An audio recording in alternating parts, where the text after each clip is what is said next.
And I tried hard to be proud of my service, but all I could feel was shame. And racism could no longer mask the reality of the occupation. These were people, these were human beings. I've since been plagued by guilt anytime I see an elderly man, like the one who couldn't walk, who we rolled onto a stretcher and told the Iraqi police to take him away. I feel guilt anytime I see a mother with her children, like the one who cried hysterically and screamed that we are worse than Saddam as we forced her from her home. I feel guilt anytime I see a young girl, like the one I grabbed by the arm and dragged into the street. We were told we were fighting terrorists. The real terrorist was me, and the real terrorism is this occupation. Racism within the military has long been an important tool to justify the destruction and occupation of another country. It has long been used to justify the killing, subjugation, and torture of another people. Racism is a vital weapon employed by this government. It is a more important weapon than a rifle, a tank, a bomber, or a battleship. It is more destructive than an artillery shell, or a bunker buster, or a Tomahawk missile. While all those weapons are created and owned by this government, they are harmless without people willing to use them.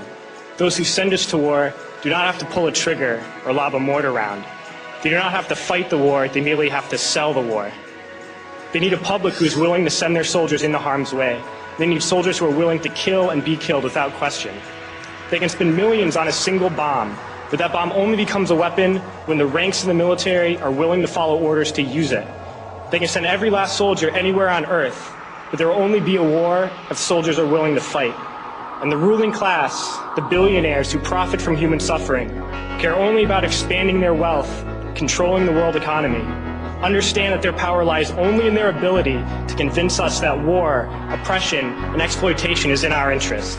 They understand that their wealth is dependent on their ability to convince the working class to die to control the market of another country. And convincing us to kill and die is based on their ability to make us think that we are somehow superior. Soldiers, sailors, Marines, airmen have nothing to gain from this occupation. The vast majority of people living in the U.S. have nothing to gain from this occupation. In fact, not only do we have nothing to gain, but we suffer more because of it. We lose limbs, endure trauma, and give our lives.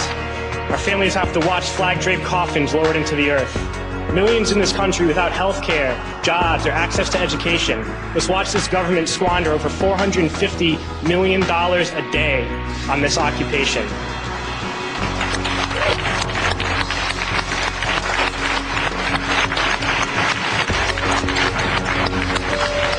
Poor and working people in this country are sent to kill poor and working people in another country to make the rich richer. And without racism, soldiers would realize that they have more in common with the Iraqi people than they do with the billionaires who send us to war.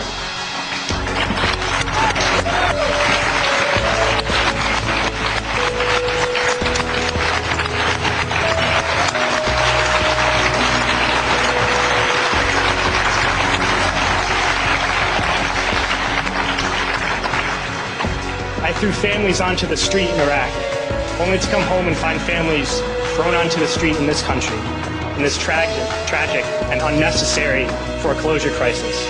We need to wake up and realize that our real enemies are not in some distant land. They're not people whose names we don't know and cultures we don't understand. The enemy is people we know very well and people we can identify.